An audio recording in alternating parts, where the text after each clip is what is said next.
قوم سمود قوم عاد کی وارث ہوئی، جیسے قوم عاد قوم نوح کی وارث ہوئی تھی۔ سمود بھی عاد کے نقش قدم پر چلی، جس طرح قوم عاد قوم نوح کے نقش قدم پر چلی تھی۔ قوم سمود کی زمین بھی سرسبز و شاداب اور خوبصورت تھی۔ اس میں باغات، چشمے اور بڑے باغ تھے، جن کے نیچے نہریں جاری تھیں۔ قوم سمود عمارت، زراعت اور باغوں کی کثرت میں عاد کی طرح تھی۔ انہیں عقل اور صنعت میں ان پر فوقیت حاصل تھی۔ وہ پہاڑوں میں سے بڑے وسیع اور خوبصورت گھر تراش لیتے تھے اور پتھروں میں نہایت عمدہ نقوش بناتے تھے۔ ان کی عقل اور صنعت کے آگے پتھر موم کی طرح نرم ہو گیا اور جیسے چاہتے استعمال میں لے آتے۔ جب کوئی آدمی ان کے شہر میں داخل ہوتا تو حیران ہو جاتا۔ وہ پہاڑوں کی طرح بڑے بڑے محلات دیکھتا، جیسے جنوں نے بنائے ہوں، اور دیواروں پر خوبصورت پھول دیکھتا، جیسے موسم بہار نے پھول اگائے ہوں۔ اللہ نے سمود پر آسمان زمین کی برکتوں کے دروازے کھول لیے، بلکہ اللہ نے ان پر ہر چیز کے دروازے کھول دیے۔ آسمان ان سے بارش کے ذریعے ثقافت کرتا اور زمین نباتات اور پھولوں سے کرتی، اور باغ پھولوں اور میووں کے ذریعے ثقافت کرتے۔ اللہ نے انہیں رزق اور عمروں میں برکت دی۔ ان سب چیزوں نے سمود کو اللہ کی عبادت اور شکر پر آمادہ نہ کیا، بلکہ کفر اور سرکشی پر آمادہ کر دیا۔ وہ اللہ کو بھول گئے اور انہیں جو ملا اس پر خوش ہو گئے، اور انہوں نے کہا، ہم سے طاقت میں کون زیادہ ہے۔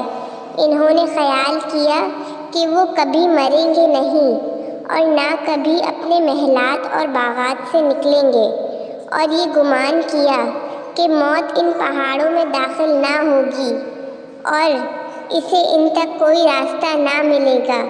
شاید انہیں بدگمان تھا کہ قوم نوح اس لیے غرق ہو گئی کہ وہ وادی میں تھی، اور قوم عاد اس لیے ہلاک ہو گئی کہ وہ نرم زمین میں تھی، اور وہ خود موت اور خوف سے امن کی جگہ میں ہے۔ اللہ نے انہیں عزت دی اور پاکیزہ رزق دیا، لیکن انہوں نے اپنے آپ کو ذلیل کیا۔ بے شک اللہ لوگوں پر ذرا بھی ظلم نہیں کرتا، بلکہ لوگ خود ہی اپنے آپ پر ظلم کرتے ہیں۔ انہوں نے بھی پتھر گھڑ لیے اور بتوں کی عبادت کرنے لگے۔ قوم نوح اور عاد کی طرح پتھروں کی عبادت کرتے تھے۔ اللہ نے ان کی طرف رسول بھیجنے کا ارادہ کیا، جیسے قوم نوح اور عاد کی طرف رسول بھیجے گئے۔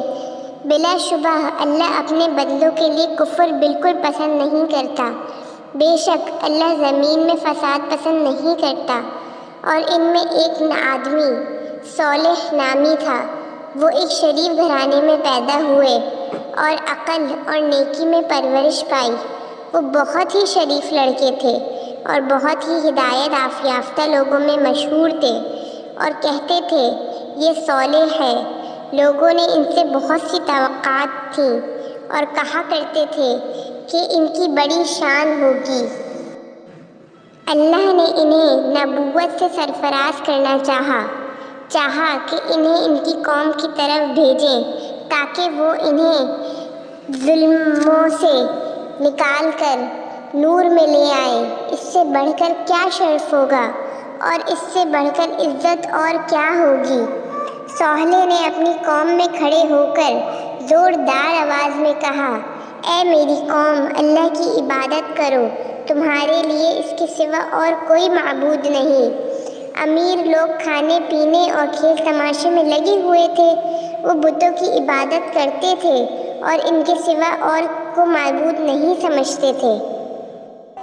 لوگوں نے صالح کا انکار کیا اور اس پر ایمان نہ لائے، اور جب صالح نے انہیں نصیحت کی اور انہیں بتوں کی عبادت سے روکا تو کہنے لگے، اے صالح، تم تو بہت ہی شریف لڑکے تھے اور بہت ہی ہدایت یافتہ تھے، اور ہم سوچا کرتے تھے تم شریف اور بڑے لوگوں میں سے ہوگے، مگر تم کچھ بھی نہ ہوئے اور ہمارا گمان غلط نکلا۔ حضرت صالح برابر اپنی قوم کو نصیحت کرتے رہے، اے میرے بھائیوں، تم مجھ سے کیوں بھاگتے ہو، کیوں ڈرتے ہو؟ میں تمہارے مال میں کمی نہیں کرتا، میں تم سے کوئی چیز طلب نہیں کرتا، میں تمہیں نصیحت کرتا ہوں اور تمہیں اپنے رب کے پیغامات پہنچاتا ہوں، اور میں تم سے کوئی اجر نہیں مانگتا، میرا اجر تو رب العالمین کے پاس ہے۔ حضرت صالح نے کہا، تم کون سی نشانی چاہتے ہو؟ انہوں نے کہا، اگر تو سچا ہے تو اس پہاڑ سے ہمارے لیے ایک حاملہ اونٹنی نکال لا۔ لوگ اچھی طرح جانتے تھے کہ اونٹنی کو اونٹنی ہی جنتی ہے، اور اونٹنی زمین سے اگتی ہے، نہ پتھر سے نکلتی ہے، اور انہیں یقین ہو گیا کہ صالح عاجز آ جائے گا اور وہ جلد کامیاب ہو جائیں گے، لیکن صالح کا اپنے رب سے مضبوط ایمان تھا، اور وہ اچھی طرح جانتے تھے کہ اللہ ہر چیز پر قادر ہے۔ صالح نے اللہ سے دعا کی اور ویسا ہی ہوا جیسا لوگوں نے مانگا، پہاڑ سے حاملہ اونٹنی نکلی اور اس نے بچہ دیا۔ لوگ حیران ہوئے اور ڈر گئے، لیکن ان میں سے سوائے ایک کے کوئی ایمان نہ لایا۔ صالح نے کہا، یہ اللہ کی اونٹنی ہے اور یہ اللہ کی نشانی ہے، تم نے مانگا اور اللہ نے اسے تمہارے لیے اپنی قدرت سے پیدا کر دیا۔ اس اونٹنی کا احترام کرو اور اس کو ہاتھ نہ لگاؤ بری طرح، پھر تو آ پکڑے گا تم کو عذاب بہت جلد، اور یہ اونٹنی اللہ کی زمین سے کھائے گی اور پیے گی، آئے گی اور جائے گی، اس کا چارہ اور پانی تمہارے ذمے نہیں۔ یہ اونٹنی بڑی اور پیدائشی لحاظ سے بہت عجیب تھی، ان کے چوپائے اس سے ڈرتے تھے اور بھاگتے تھے، اور جب کبھی یہ اونٹنی پانی پینے کے لیے آتی، سارے جانور بدکتے اور بھاگ جاتے۔ صالح نے دیکھا تو کہا، ایک دن اونٹنی کا اور ایک دن تمہارے مویشیوں کا ہوگا۔ لیکن قوم نے تکبر کیا اور سرکشی کی، اور انہوں نے کہا کہ ہر روز ہمارے مویشی کیوں نہ پئیں، اور لوگ اس اونٹنی سے تنگ دل ہوئے جس سے ان کے مویشی بدکتے تھے، اور صالح نے انہیں اس اونٹنی کی توہین سے ڈرا رکھا تھا، لیکن وہ نہ ڈرے۔ انہوں نے کہا، اس اونٹنی کو کون قتل کرے گا؟ ایک آدمی کھڑا ہوا اور اس نے کہا، میں۔ دوسرا آدمی کھڑا ہوا اور اس نے کہا، میں۔ دونوں بدبخت گئے بیٹھے اور اونٹنی کے نکلنے کا انتظار کرنے لگے، یہاں تک کہ جب وہ اونٹنی نکلی، پہلے نے اسے نیزہ مارا اور دوسرے نے اسے ذبح کر دیا اور مار دیا۔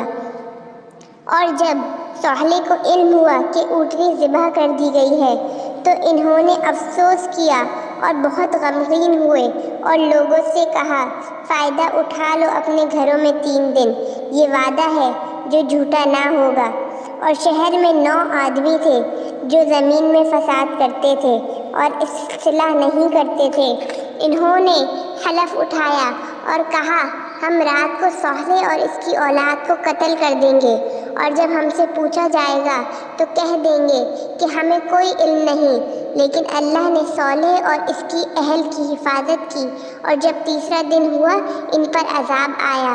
انہوں نے حسب عادت صبح کی، پس ایک زوردار آواز تھی، اور وہ بھی سخت بھونچال کے ساتھ، ایسی آواز جس سے دل پھٹ جاتے، اور ایسا زلزلہ جس سے گھر پر پڑے تھے، اور سمود پر یہ دن بہت ہی سخت تھا، سب لوگ مر گئے اور شہر تباہ ہو گئے۔ صالح اور مومنوں نے اس بدبخت شہر سے ہجرت کی، اور وہ اس میں کیا کرتے؟ اور صالح نکلے اور وہ اپنی قوم کی طرف دیکھ رہے تھے، اور وہ مرے پڑے تھے۔ انہوں نے غمگین آواز میں کہا، اے میری قوم، میں نے تمہیں اپنے رب کا پیغام پہنچایا اور تمہیں نصیحت کی، لیکن تم نصیحت کرنے والوں کو پسند نہیں کرتے۔ اس کا ذکر سورۃ الاعراف آیت نمبر 74 میں آیا ہے۔ اور آج جو کوئی انسان بھی وہاں دیکھتا ہے تو اسے محل خالی اور کنویں بیکار نظر آتے ہیں، اور بستیاں ڈراؤنی نظر آتی ہیں۔ ان میں سے کوئی اللہ کی طرف بلانے والا تھا، نہ کوئی جواب دینے والا، اور جب شام کے راستے رسول صلی اللہ علیہ وسلم کا گزر سمود کے گھروں سے ہوا تو اپنے ساتھیوں سے فرمایا، نہ داخل ہونا ان لوگوں کے رہنے کی جگہوں پر جنہوں نے اپنے آپ پر ظلم کیا۔ یاد رکھو سمود نے اپنے رب کا انکار کیا، خبردار پھٹکار ہو سمود کے لیے۔